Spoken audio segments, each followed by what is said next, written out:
Je m'appelle Julia Smith. J'ai 33 ans, et je peux vous dire les dates de toutes les factures que ma famille oublie jusqu'à la dernière seconde possible. Je peux aussi vous dire le son exact que fait mon téléphone quand un texto devient un verdict, une simple sonnerie qui transforme vos côtes en verre. Il est arrivé 3 semaines avant Noël, 17h17, pendant que je touillais du chili et que mon fils de 13 ans, Léo, comptait des briques Lego sur l'îlot de cuisine comme si c'était de la monnaie. Reste loin ce Noël. La famille en a assez de toi. De papa. Pas de salutations, pas de contexte.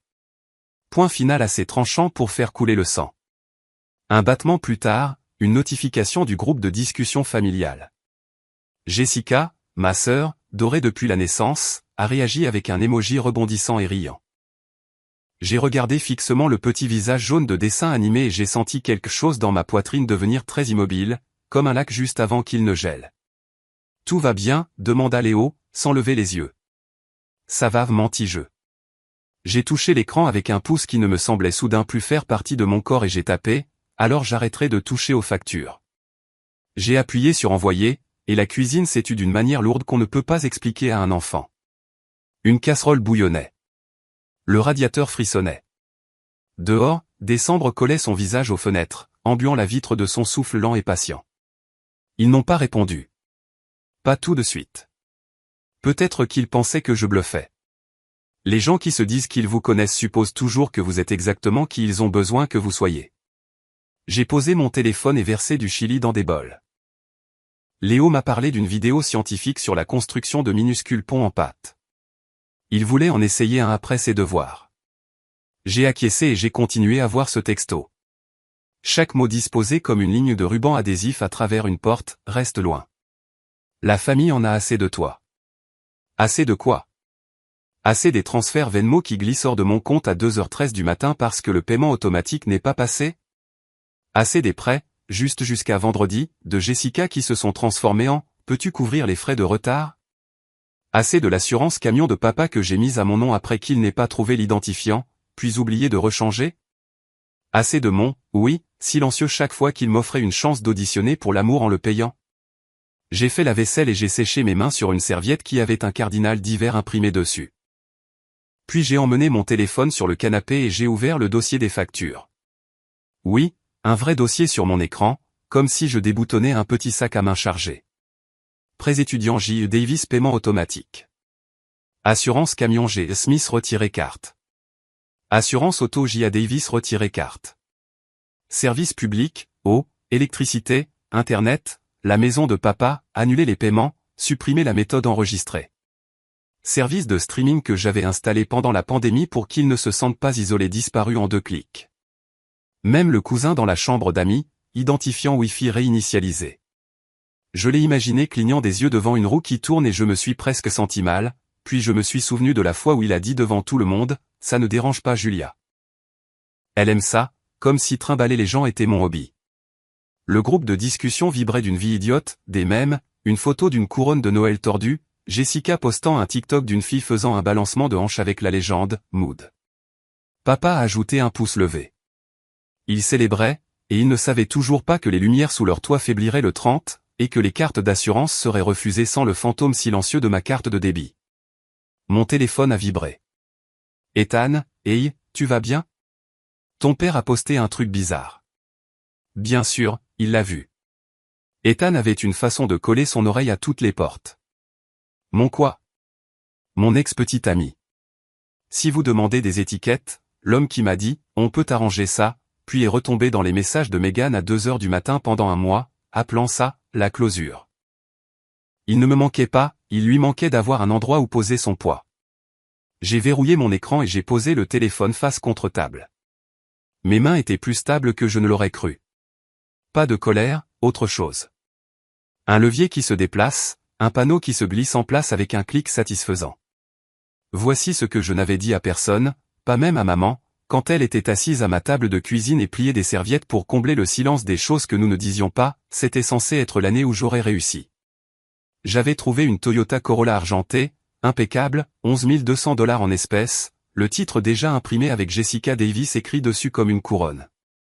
Dans le grenier, Un ridicule nœud rouge géant attendait dans un sac en plastique que j'ai drapé sur une chaise pour empêcher les paillettes de tomber sur les décorations de fête. Pour papa, une montre en or personnalisée, Patapa accent grave-l'œil, classique, lourde, gravée au dos, au meilleur papa. J'ai passé 1 heure à choisir la police, puis plus de temps à me convaincre que la gravure n'était pas un mensonge, mais un souhait. Peut-être que si je le nommais ainsi, il l'essaierait. J'avais caché les cadeaux parce que je voulais que le matin de Noël commence un nouveau schéma. J'avais imaginé tendre les clés à Jessica, papa, la boîte en velours. J'avais imaginé quelque chose se dénouant dans la pièce, un adoucissement que j'avais poursuivi comme une étoile toute ma vie. Au lieu de cela, j'ai ouvert le garage et j'ai regardé le capot de la Toyota refléter la faible lumière comme de l'eau. J'ai pris des photos, le nœud drapé sur le métal, le titre avec le nom de Jessica clair et lisible, la montre dans sa boîte noire, la gravure captant la lumière, une preuve, pas une performance. Puis j'ai envoyé les photos au groupe de discussion. Pas de légende. Et avec ça, la température de la maison a changé. La discussion est morte comme si quelqu'un avait coupé un fil. Le flux de mèmes s'est évaporé. Pas d'émoji riant, pas de mains applaudissant, pas de « lol chill » de Jessica. C'était si calme que j'entendais le son de ma propre respiration.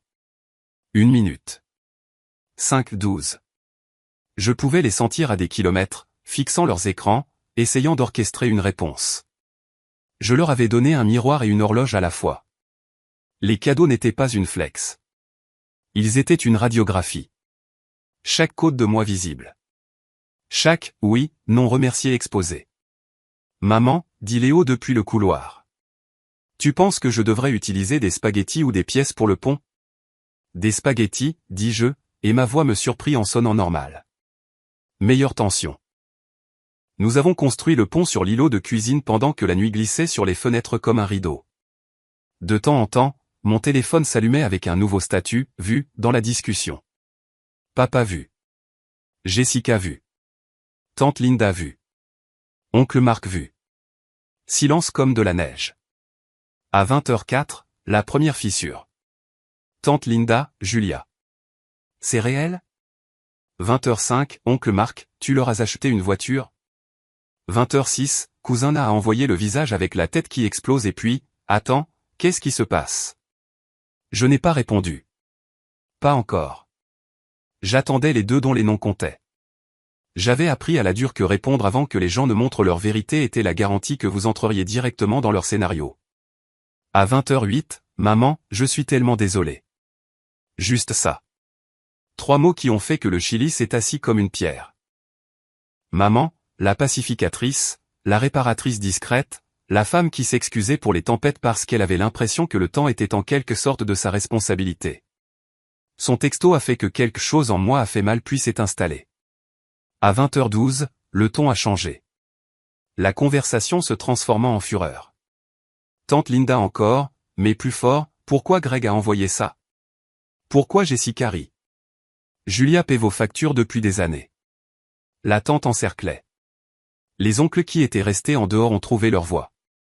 Un cousin a envoyé un long paragraphe sur la fois où j'ai payé mon propre dîner d'anniversaire pendant que papa se vantait plus tard d'avoir élevé une fille responsable. À 20h19, Jessica est finalement entrée. Une rafale de points de frappe comme des drapeaux blancs clignotants. C'est hors contexte. Julia est dramatique. Elle fait toujours ça. Un émoji riant ne veut rien dire. À 20h21, papa, nous ne demandons jamais ces cadeaux. Elle fait les choses pour attirer l'attention.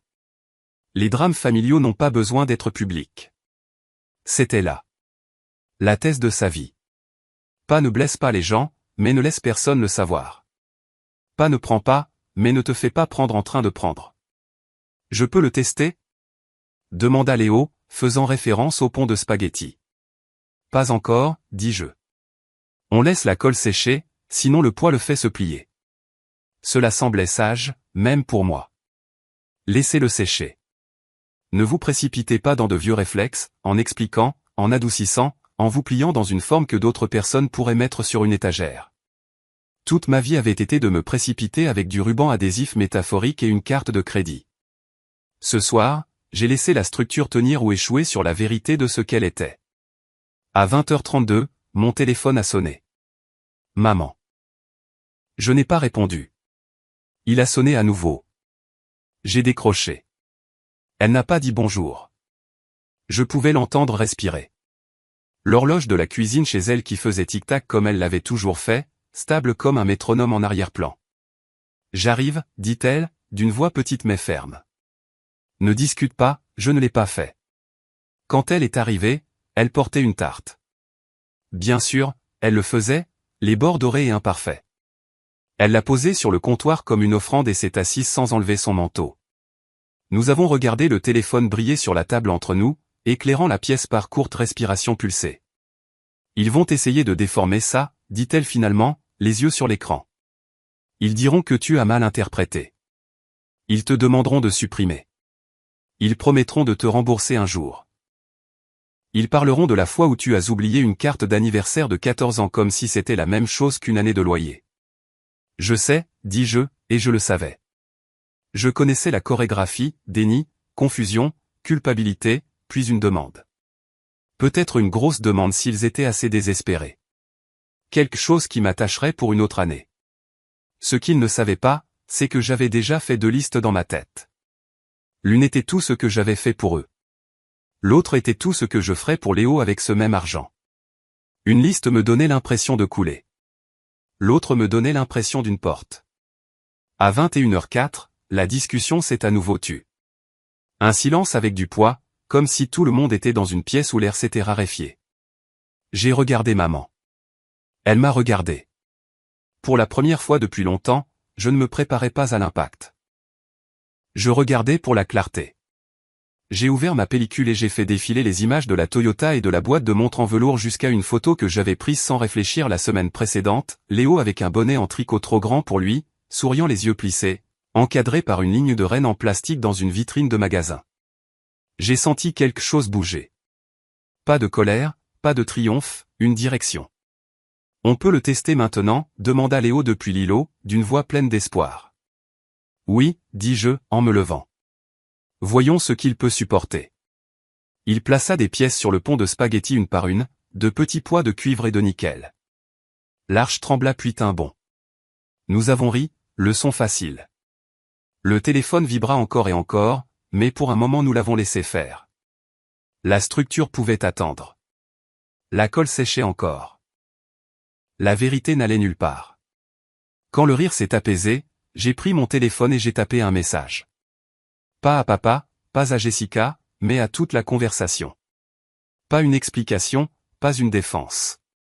J'ai envoyé la liste, les prêts étudiants de Jessica, paiement automatique, 11 mois, l'assurance camion de papa, 8 mois, l'assurance auto, Jessica, 14 mois, les services publics, eau, électricité, internet, la maison de papa, 12 mois, les quotes-parts médicales, Jessica, 3 fois, l'épicerie, 7 fois.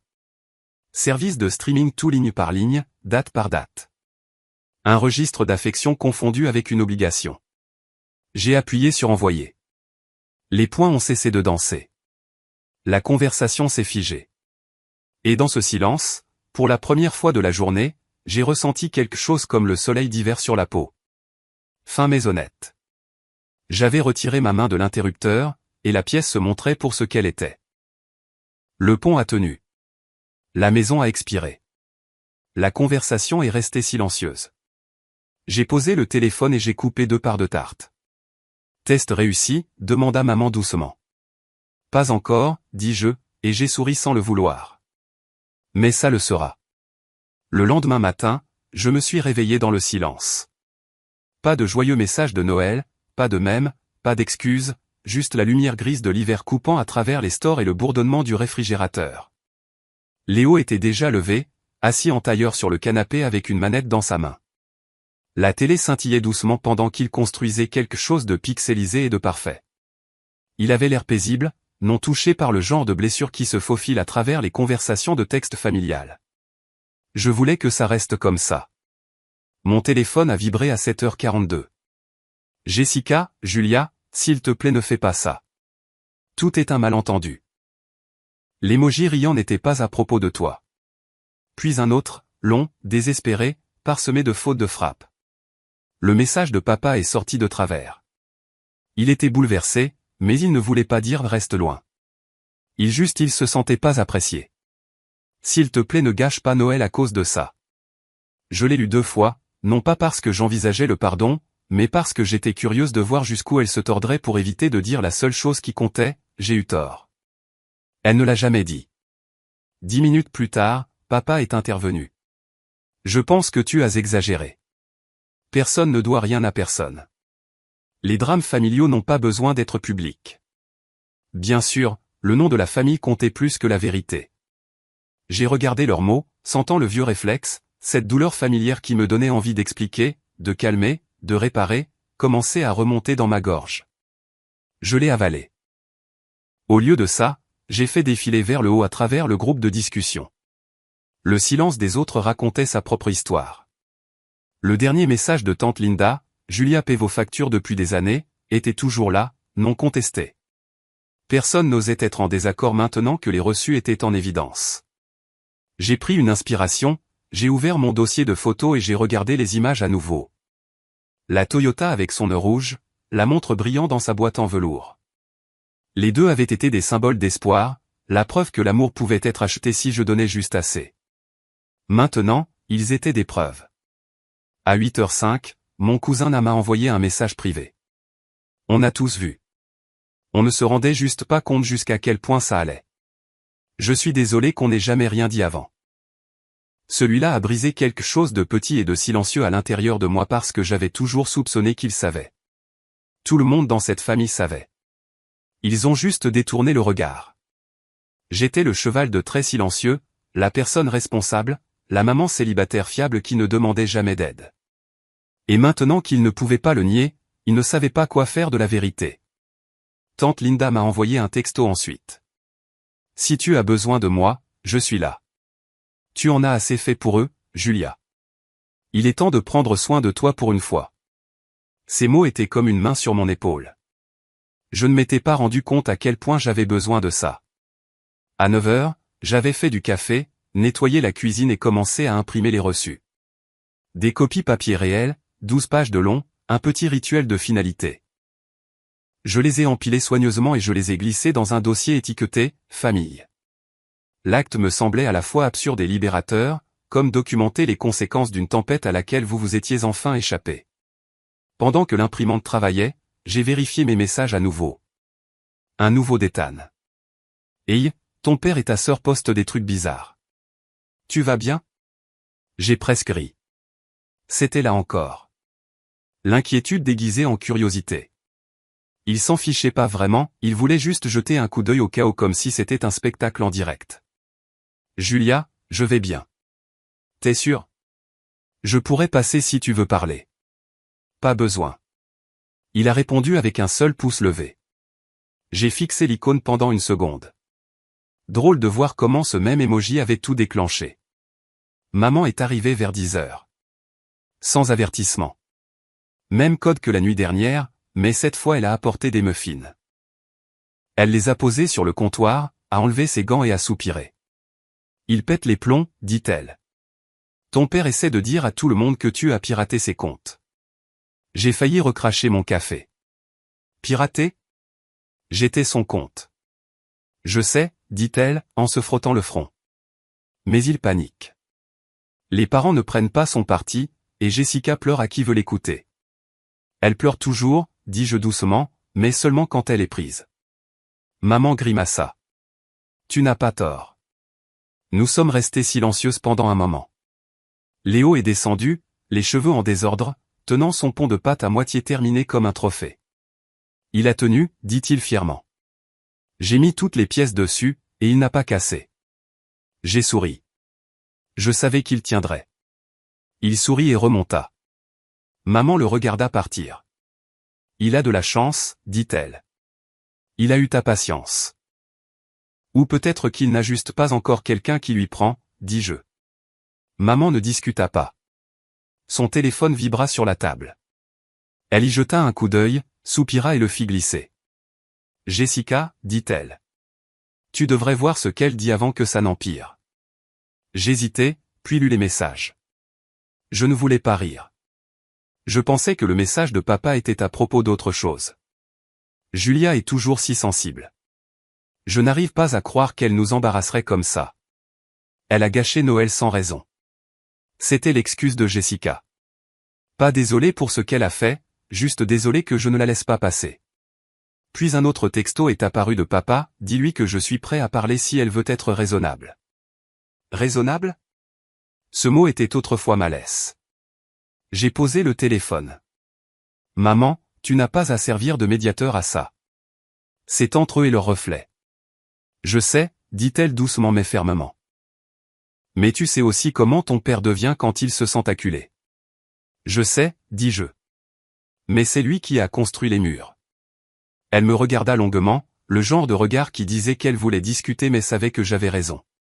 Puis elle dit, ils vont venir ici, Julia. Je sais. Ils vont jouer au désolé, avertit-elle. Ils vont pleurer. Apporter des cadeaux. Essayer d'avoir l'air humble. Ne les laisse pas faire de toi la méchante. J'ai souri faiblement. Je ne suis pas la méchante, maman. Je ne suis juste plus le service de financement. Pour la première fois depuis des années, elle rit. Un vrai petit rire. À midi, j'étais à mon bureau en train de rédiger une annonce classée pour la Toyota. J'ai pris une profonde inspiration avant d'écrire la description, Corolla 2016, excellent état, un seul propriétaire, 11 200 $. Titre en main. Je n'ai pas mentionné que le propriétaire n'était pas moi, pas émotionnellement, en tout cas. Quand j'ai fini, je me suis tourné vers la montre. La boîte en velours était sous la lampe, la gravure captant la lumière. Au meilleur papa. L'ironie brûla puis s'émoussa en quelque chose de plus simple, le soulagement. J'ai pris une autre photo, cette fois avec un fond uni, prête à l'envoyer à un évaluateur local. Alors que j'appuyais sur enregistrer, un nouveau message est apparu de Na à nouveau. La tante Linda est furieuse. Elle raconte à tout le monde ce qui s'est passé. Elle a dit qu'elle se souvenait de Thanksgiving quand Jessica s'était moquée de votre tarte et que votre père avait ri. Elle a dit qu'elle aurait dû répondre à l'époque. J'ai répondu, elle n'avait pas à le faire. Elle le dit maintenant. La vérité était enfin révélée, et elle ne venait plus de moi. Pendant le reste de la journée, le groupe de discussion est resté étrangement silencieux. Personne ne savait quoi dire. Même Jessica, habituellement un flux constant de mèmes et d'éloges d'elle-même, était silencieuse. Je me suis versé une autre tasse de café et me suis assise près de la fenêtre, à regarder le pâle soleil d'hiver glisser derrière les arbres. Maman était rentrée à la maison des heures plus tôt, promettant d'appeler si elle apprenait quoi que ce soit. Le silence était étrange, pas vide, juste paisible. Vers 18 h, mon téléphone a vibré à nouveau. Un autre message. Celui-ci ne venait pas de la famille, mais d'Ethan. Ethan, ta sœur m'a appelé, disait-il. Elle a dit qu'elle était enceinte. Mon cœur s'est arrêté une seconde. Enceinte? Je n'ai pas répondu. Il a envoyé un autre texto. Je ne sais pas si c'est vrai. Elle avait l'air paniquée. Elle a dit qu'elle pourrait venir te parler. J'ai verrouillé mon téléphone et je l'ai posé lentement. Dehors, la neige a commencé à tomber. Douce, régulière, silencieuse. Pour la première fois depuis longtemps, je n'ai pas ressenti de crainte, juste une certitude. Il viendrait, et cette fois je serais prête. C'était l'après-midi suivant que les phares sont finalement apparus dans mon allée. 2 silhouettes en noir. Le camion de papa. Jessica sur le siège passager. Ils étaient en avance. Ils étaient toujours en avance quand ils voulaient contrôler l'histoire. Je les ai vus à travers la fenêtre et j'ai dit doucement à maman, qui était assise sur le canapé, ils sont là. Elle avait insisté pour rester. Elle a dit qu'elle voulait être témoin cette fois-ci. Sa voix avait un peu tremblé quand elle l'a dit. Tu veux que je parte, a-t-elle demandé maintenant. Non, ai-je dit. Reste. En haut, Léo jouait avec ses écouteurs, ignorant tout. Je l'enviais pour ça, pour la sécurité d'un monde où appuyer sur pause fonctionne vraiment. On a frappé à la porte, d'une manière sèche et répétée. J'ai ouvert la porte avant qu'il ne puisse réessayer. Jessica serrait un sac cadeau, ses yeux rougis de cette manière que je connaissais trop bien, des larmes répétées pour la sympathie. Julia, a-t-elle dit doucement, comme si nous commencions une scène dans une pièce de théâtre, pouvons-nous entrer? Je me suis écarté sans dire un mot.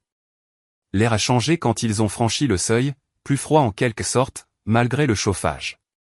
L'eau de Cologne de papa m'a frappé en premier, puis son lourd silence, celui qui suivait toujours ses erreurs. Maman est restée assise, les mains jointes sur ses genoux. Elle ne les a pas salués, elle s'est contentée de les regarder. Jessica a posé le sac sur la table, la voix tremblante. Nous voulions juste dire que nous sommes désolés. J'ai regardé à l'intérieur du sac, une montre en or bon marché, avec un bracelet en simili-cuir, le genre vendu dans les stations-service. C'était censé être un geste, un reflet du cadeau que j'avais prévu pour lui.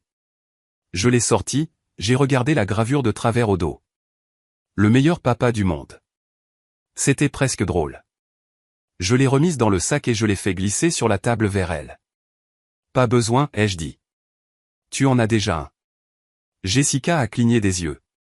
Qu'est-ce que tu veux dire? Tu as déjà le titre. Vous le jouez tous les deux depuis des années. La mâchoire de papa s'est crispée. Julia, ça suffit. Non. Maman a coupé court. Cela l'a même surpris. Elle n'a pas tort. Le silence qui a suivi était plus lourd que tout ce que j'avais jamais ressenti dans cette maison. Puis, avant que papa ne puisse répondre, on a frappé à nouveau à la porte. J'ai froncé les sourcils et suis allé ouvrir. La tante Linda se tenait là, son manteau encore saupoudré de neige, Nana juste derrière elle. Je ne les avais pas appelés, mais le timing était parfait. Nous n'allons pas jouer cette pièce, a déclaré tante Linda fermement en entrant, ses yeux se posant sur Jessica et papa. Vous ne pouvez pas faire semblant d'être humble après ce que vous avez fait. Le visage de papa est devenu pâle. Linda, ce ne sont pas tes affaires. C'est devenu mon affaire, a-t-elle dit, au moment où tu as humilié ta fille devant tout le groupe de discussion familiale. Jessica a baissé les yeux, tremblant. Que ce soit par culpabilité ou par peur, je ne pouvais pas le dire. Et puis Linda a dit quelque chose qui a fendu toute la pièce. Tu es enceinte, n'est-ce pas? Les mots ont frappé comme une pierre, tombée dans une eau calme. La tête de Jessica s'est relevée brusquement, les yeux grands ouverts. Quoi? Comment? Nana a regardé sa tante. Tu as dit qu'elle pourrait l'être. Les lèvres de Jessica se sont pincées, tremblantes. Puis elle a murmuré, je ne voulais pas que ça sorte comme ça. Personne n'a bougé. Les mains de maman se sont lentement levées à sa bouche. Oh, Jessica, a marmonné papa. Ça suffit. Mais je n'étais pas choqué. J'étais juste immobile. Les pièces du puzzle se sont réassemblées dans ma tête, la culpabilité soudaine, le timing, le ton désespéré de ses messages. Bien sûr, elle n'était pas venue pour le pardon. Elle était venue pour la sécurité. La voix de papa a percé. Elle ne voulait encore en parler à personne. Nous essayions de comprendre. Comprendre, a rétorqué tante Linda. Tu veux dire comment faire payer Julia pour ça? Jessica a commencé à pleurer, de vraies larmes cette fois. Peut-être. Vous ne comprenez pas. J'avais juste besoin d'aide. Tu as toujours besoin d'aide, ai-je dit doucement. Et tu viens toujours me la demander. Son menton s'est relevé, les yeux brillants. Tu es ma sœur. C'est ce que fait la famille. Non, ai-je dit, c'est ce que je faisais. Vous preniez, toi et papa tous les deux. Et quand j'ai arrêté, vous avez appelé ça une trahison. La pièce est redevenue silencieuse, à l'exception du léger bourdonnement du réfrigérateur. Jessica a essuyé ses larmes. J'avais peur, Julia. J'ai encore peur. Je l'ai regardée pendant un long moment. Peut-être qu'avant, cette phrase m'aurait brisé. Peut-être que j'aurais attrapé mon portefeuille et dit, ce n'est pas grave. Nous allons trouver une solution. Mais pas cette fois. Je te crois, ai-je dit doucement. Tu as peur, mais avoir peur ne signifie pas que tu peux continuer à prendre. Ses larmes ont ralenti. Le silence qui a suivi n'était plus plein de tension. Il était plein de vérité. Puis, papa a fait quelque chose que je n'attendais pas. Il s'est agenouillé en plein milieu de mon salon. Julia, a-t-il dit, la voix basse. Je suis désolé. Maman a halté doucement. Je sais que je t'ai déçu, a-t-il poursuivi. Je pensais qu'il suffisait de subvenir à tes besoins quand tu étais plus jeune.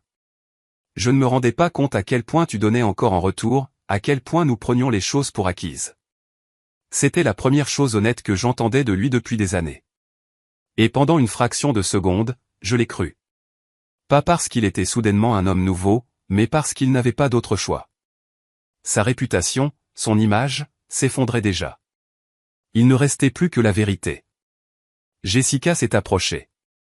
Je suis désolée aussi, a-t-elle murmuré. J'ai été stupide. Je ne voulais pas te blesser.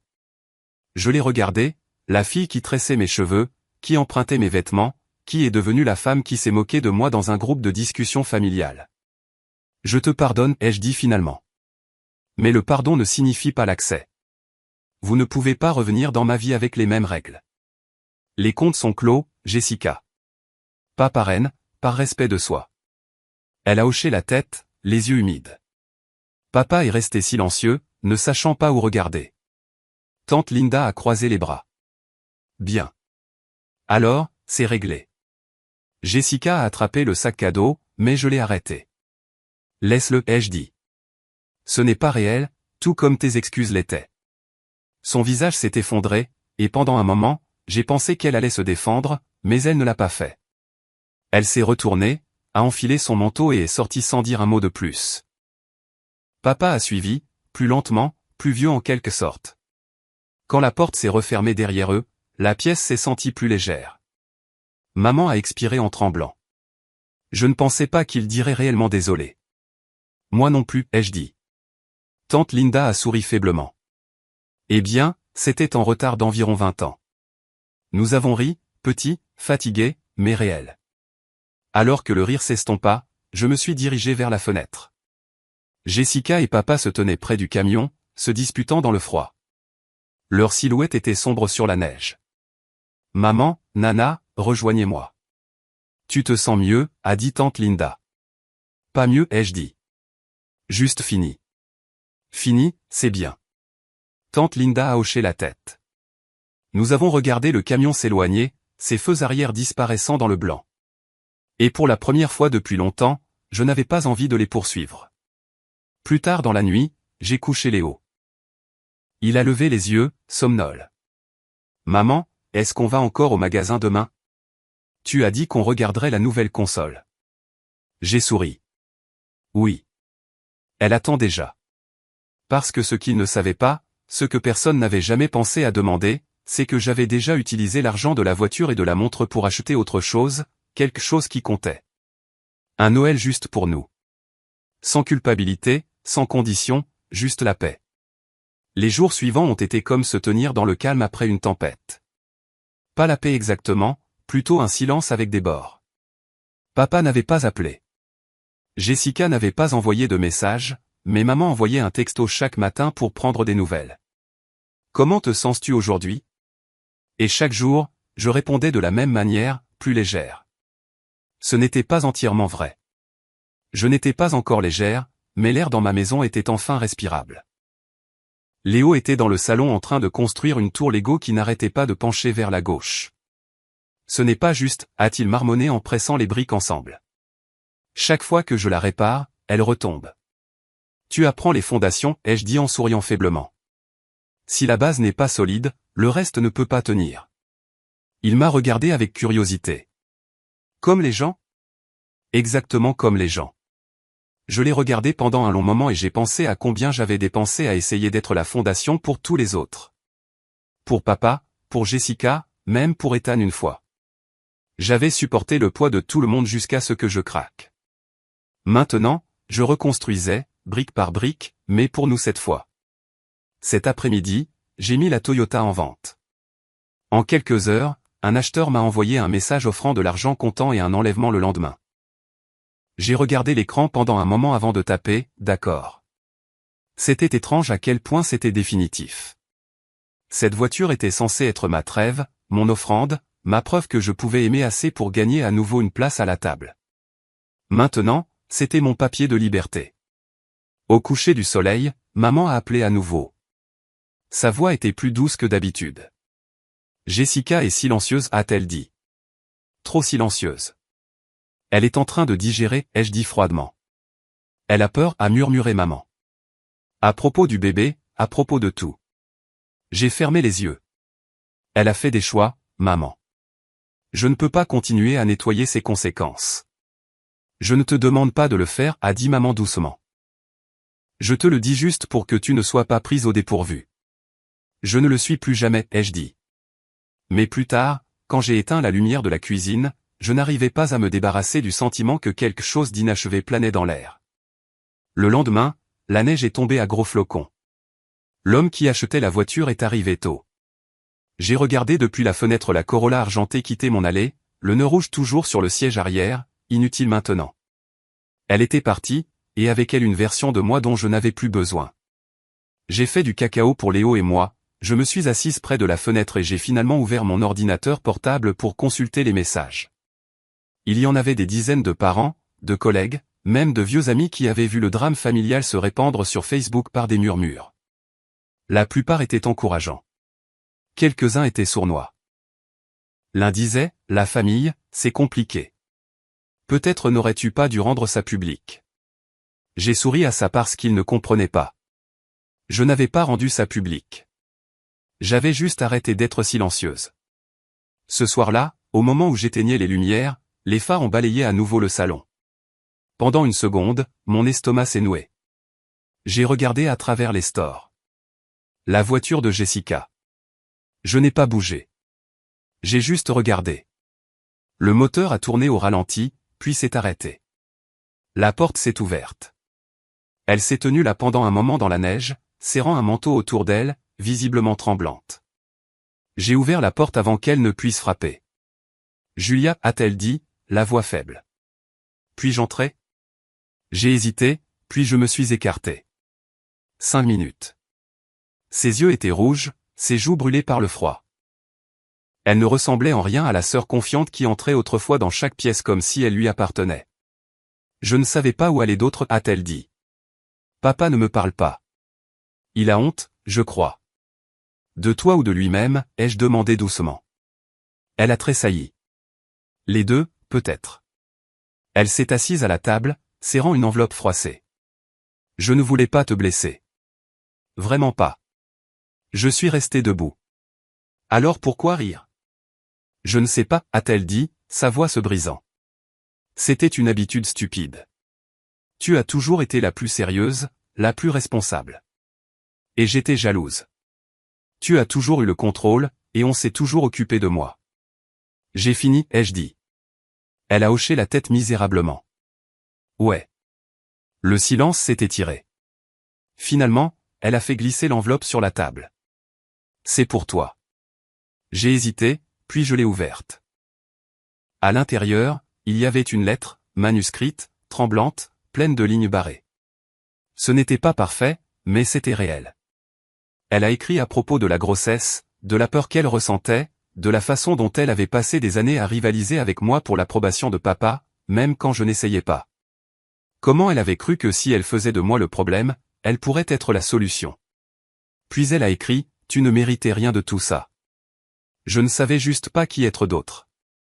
J'ai regardé la page jusqu'à ce que les mots se brouillent. Pour la première fois, j'ai vu ma sœur non pas comme la méchante de mon histoire, mais comme quelqu'un qui était encore piégé dans le scénario que papa avait écrit pour nous deux. Quand j'ai levé les yeux de Jessica brillaient. « Tu n'as pas à me pardonner » a-t-elle murmuré. Je ne voulais juste pas que tu apprennes l'histoire du bébé par quelqu'un d'autre. Quelque chose en moi s'est adouci. Pas assez pour ouvrir la porte, mais assez pour ne pas la claquer. J'espère que tu feras mieux pour ton enfant que papa n'en a fait pour nous, ai-je dit doucement. C'est la seule excuse qui compte maintenant. Elle a hoché la tête. Je le ferai. Alors c'est tout ce que tu as à dire. Nous sommes restés assises là pendant un moment de plus, le genre de silence qui n'est pas en colère, juste fatigué. Puis elle s'est levée, a serré son manteau et s'est dirigée vers la porte. Avant de partir, elle s'est retournée une fois. Tu as vraiment vendu la voiture? Oui. Bien, a-t-elle dit doucement. Tu mérites quelque chose de nouveau. Et puis elle est partie. Plus tard dans la nuit, après que Léo se soit couché, j'ai parcouru l'ancien dossier étiqueté famille. J'ai sorti chaque reçu, chaque facture, chaque preuve de dette et d'obligation, et je les ai jetés un par un dans la cheminée. Le papier s'est enroulé, est devenu doré, puis noir, puis cendré. Au moment où la dernière page a disparu, la maison sentait légèrement la fumée et la cannelle. Je suis resté là à regarder les flammes mourir et je me suis murmuré, plus besoin de payer pour rentrer à la maison. Parce que la vérité était que la maison n'était pas quelque chose à laquelle il pouvait m'inviter ou me retirer. La maison, c'était ça, le son de la respiration régulière de mon fils à l'étage, la chaleur du feu et une paix qui ne dépendait de la permission de personne. Une semaine plus tard, le matin de Noël est arrivé tranquillement. Pas d'appel, pas de bruit, pas de culpabilité, juste une douce lumière qui filtrait à travers les rideaux et le bruit des pas de Léo qui descendait le couloir. « Maman » a-t-il murmuré en jetant un coup d'œil dans ma chambre. « On peut les ouvrir maintenant ?» J'ai souri. « Vas-y. » Il a déchiré les cadeaux sous notre petit arbre, de nouvelles baskets, une pile de livres et la console de jeux qu'il voulait depuis 2 ans. Son allaitement était de la joie pure, le genre qui ne demande pas la permission d'exister. « C'est vraiment pour moi » a-t-il demandé. « Tout à toi » ai-je dit. Il a couru et m'a serré fort et vite comme les enfants le font quand ils sont trop heureux pour trouver les mots justes. « C'est le meilleur Noël de tous les temps » a-t-il murmuré. Et peut-être que pour moi aussi, parce que pour la première fois, je n'attendais pas des excuses qui ne viendraient jamais. Vers midi, maman est passée avec une cocotte et un sourire chaleureux. « Juste nous les filles aujourd'hui » a-t-elle dit, bien que ses yeux se soient tournés vers Léo, qui lui a souri. Elle s'est assise à la table et a expiré. « Ton père n'est pas allé à l'église » a-t-elle dit doucement. Il ne pouvait affronter personne. Jessica est restée à la maison aussi. « Bien » ai-je dit. Elle montre a ajouté maman. Minuscule, mais on peut le dire. Elle n'a pas dit qui était le père. J'ai remué mon café. Ça n'a pas d'importance. Elle devra finir par se faire face. Maman a hoché la tête. Je pense qu'elle le fera. Elle est différente. Je peux le sentir. Nous n'avons pas parlé de la lettre que Jessica avait laissée, mais nous savions toutes les deux que c'était le premier vrai pont construit entre nous depuis des années, fragile, incertain, mais fait de quelque chose de plus honnête que la culpabilité. Ce soir-là, tante Linda a appelé. Petit dîner demain soir a-t-elle dit. Juste moi, Nana et toi. Pas de drame, pas d'excuses, juste de la nourriture et la paix. J'ai hésité, puis j'ai dit, oui. Le lendemain, je suis arrivé avec le dessert. Pas acheté en magasin cette fois, mais ma propre tarte faite maison. Quand Linda l'a vue, elle a souri. Elle a l'air parfaite, a-t-elle dit. C'est la même que j'ai apportée il y a 2 Thanksgiving, ai-je dit doucement. Oh, a-t-elle dit, se souvenant de celle dont il s'était moqué. J'ai hoché la tête. Cette fois, ce n'est que de la tarte. Nous avons ri, et pour une fois, ce rire ne cachait rien. Le dîner était simple mais chaleureux. Personne n'a murmuré. Personne n'a comparé. Nana a demandé à Léo des nouvelles de son jeu, et maman a raconté des histoires qui ne se terminaient pas par un reproche. Et quand j'ai aidé à faire la vaisselle après, j'ai réalisé que je n'attendais pas que la situation dégénère. La paix n'était pas empruntée. Elle était méritée. 3 jours plus tard, une enveloppe est arrivée par la poste, mon nom dessus. Une écriture familière. À l'intérieur, une seule page. Chère Julia, je sais que tu ne répondras pas. Ce n'est pas grave. Je voulais juste te remercier. Pas pour l'argent ou l'aide, mais pour avoir enfin dit non. Ça m'a forcé à grandir. Le bébé est prévu pour juillet. J'ai peur, mais je suis prête. Tu avais raison. Je vivais de ta force. Maintenant, je dois construire la mienne. Avec amour, Jessica, je me suis assise à la table, le papier tremblant entre mes doigts. Pendant longtemps, je n'ai pas bougé. Puis je l'ai plié avec soin et je l'ai placé dans le tiroir avec les cartes de Noël. La première chose de ma sœur que je ne voulais pas jeter. Maman a appelé ce soir-là. Tu l'as reçu?